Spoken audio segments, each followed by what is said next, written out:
দেখা যাচ্ছে তো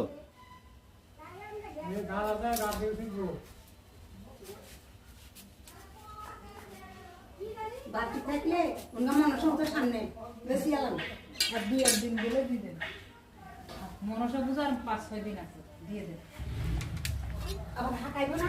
হ্যাঁ বাজারে উঠবে প্রদীপটা দিবেন না বাজারে উঠবে দাম ছড়া থাকবে না মনসংখ্যার সামনে যদি ছোট ছড়া না সব বেশি যাবে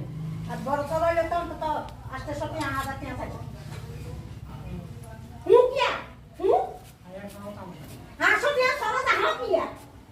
এই যে ছড়া হাসো দিয়া সব বুঝি দিব মনসংখ্যার সামনে বেশি হবে বেশি হাসো দিয়া 600 টাকা সব বুঝি দিব একটা 5 টাকার নিচে বিক্রি হয় না 5 টাকা দেবে না বাবা দেবেন কমের মধ্যে দাও চিকন চিকন গুলো পাইতেছে এইভাবে